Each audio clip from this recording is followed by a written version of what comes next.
Hello student, this is second part of your first video in SST. Right, today we shall learn about the continents. Major land masses and water bodies of the earth. पृथ्वी के जो विशाल भू समूह है तथा जल के भंडार हैं उसके बारे में हम लोग पढ़ेंगे. Right, our earth is divided into several very large land masses called continents and some major water bodies called oceans. Let's study them in brief. हमारी पृथ्वी अनेकों विशाल भू समूहों से मिलकर के बनी है जिन्हें हम लोग कॉन्टिनेंट कहते हैं तथा कुछ प्रमुख जल के भंडार या जल के स्रोतों से मिल के बनी है जिन्हें हम लोग ओशियन के नाम से जानते हैं. चलिए इनके बारे में संक्षेप में कुछ हम लोग जानें. राइट, कॉन्टिनेंट्स क्या होता है ऊपर पढ़ भी लिए हम लोग. Very large land masses are called continents. You can also defined what are continents. Then continents are the very large land masses on the earth. Right, Earth's continents are constantly changing, moving and rearranging themselves over millions of years. Every few hundred million years, the continents combine to create bigger continents. पृथ्वी के महाद्वीप continents को हम लोग हिंदी में महाद्वीप बोल सकते हैं. पृथ्वी के जो कॉन्टिनेंट है वो लगातार बदल रहे हैं, गति हो रही हैं, वो अपने आप में रीअरेंजिंग हो रहे हैं और ऐसा जो है वो मिलियन साल में होता है. करोड़ों साल में पृथ्वी के कॉन्टिनेंट की जो स्थिति है वो बदल जाती है. Every few hundred million years वे लोग क्या होते हैं कि कॉन्टिनेंट्स फिर मिल जाते हैं, फिर मिल करके एक बड़े कॉन्टिनेंट्स का निर्माण करते हैं. आज के समय में हमारे पास ऐसे 7 कॉन्टिनेंट मौजूद हैं इस पृथ्वी ग्रह पर और वो चारों तरफ से 5 ओशियन से घिरे हैं. Today there are 7 continents on the planet Earth surrounded by 5 oceans. Each of these continents is unique with its own plants, animals, desert, mountains, rivers, culture and weather. The 7 continents in the alphabetical order are Africa, Antarctica, Asia, Australia, Europe, North America and South America. Some interesting facts about each of these continents are. Right, इनमें से ये जो 7 continents हैं ये सब अपने आप में यूनिक है, उनके समान मतलब कोई दूसरा नहीं है. ये यूनिकनेस जो उनमें है वो इस मामले में यूनिक है. उनके यहाँ यूनिक प्रकार के प्लांट्स मिलते हैं, एनिमल्स मिलते हैं, डिज़र्ट, माउंटेन, रिवर, वहाँ की जो संस्कृति है, वहाँ का जो मौसम है, सब अपने आप में अलग हैं. 7 कॉन्टिनेंट्स जो हैं वो अल्फ़ाबेटिकल के आधार पर अंग्रेजी के वर्णमाला के हिसाब से उनका नाम कुछ इस तरह से दिया गया है.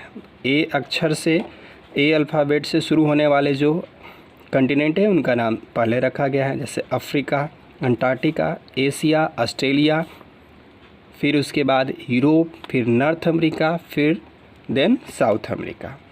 इनमें से जो कुछ रोचक तथ्य हैं हर एक कॉन्टिनेंट के बारे में वो इस प्रकार से हैं, 1 by 1 करके हम लोग देख लेते हैं. Right, it is second in both population and size and 15% of world's population lives here. It makes up 20% of total land area of the earth. The equator passes through the center of this continent which gives it a warm and tropical climate. Africa जो है जनसंख्या के मामले में, आबादी के मामले में तथा अपने आकार के मामले में भी ये दुनिया में दूसरे स्थान पे आता है. यहाँ विश्व की 15% आबादी यहाँ पे रहती है. यानी अगर मान लें पूरे दुनिया में अगर 100 लोग रहते हैं तो अकेले 50 लोग जो हैं वो अफ्रीका में रहते हैं.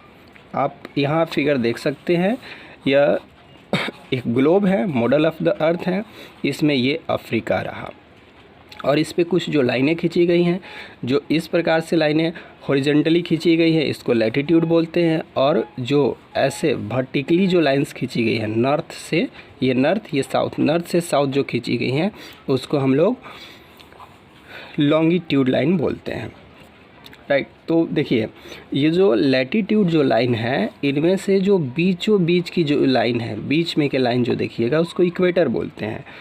तो बोल रहा है कि टोटल पृथ्वी का जो टोटल एरिया है वो 20% एरिया इसी कॉन्टिनेंट में पड़ता है, पूरी दुनिया का 15% आबादी इसी कॉन्टिनेंट में पड़ता है, और जो इक्वेटर है यानी जो लैटिट्यूड लाइन में से जो बीच वाली जो लाइन है वो अफ्रीका के ठीक, अफ्रीका यहाँ लिखा है कॉन्टिनेंट, ये अफ्रीका कॉन्टिनेंट के ठीक बीचों बीच से होकर के गुजरती है, राइट।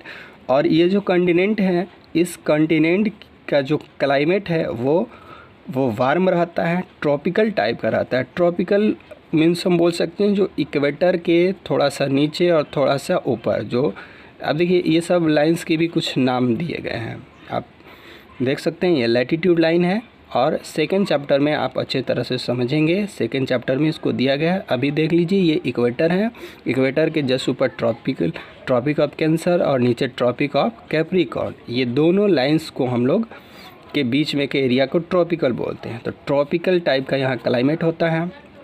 और अफ्रीका कंटिनेंट को इस बात का भी क्रेडिट दिया जाता है, जो ज्ञानी मानव लोग हैं, जैसे मानव लोग जो है, मानव लोग में से जो ज्ञानी मानव हुए जिनको हम लोग होमो सेपियंस कह सकते हैं, तो उनका जो जन्म स्थान जो है वो अफ्रीका कंटिनेंट में ही हुआ है, राइट। और यह जो अफ्रीका कंटिनेंट है यह बहुत कई प्रकार के जानवरों के प्रजातियों का घर है। यहाँ पर दुनिया का विशाल हाथी पाया जाता है जिसे अफ्रीकन एलिफेंट कहते हैं, और एक सबसे विशाल जो जिराफ होता है वो भी यहीं पे पाया जाता है। कुछ वाटर बॉडीज जो है इस कॉन्टिनेंट के, जैसे कि इंडियन ओशियन इसके साउथ ईस्ट में है, अटलांटिक ओशियन इसके वेस्ट में है, मेडिटेरियन ओशियन इसके नॉर्थ में है, और रेड सी जो है इसके नॉर्थ ईस्ट में है। नील रिवर जो दुनिया की सबसे लंबी नदी है और वो भी यहीं पे पाई जाती है, और सहारा डिज़र्ट जो विशाल मरुस्थल है वो भी इसी कॉन्टिनेंट में पाया जाता है, राइट। आज के लिए हम लोग इतना ही पढ़ें।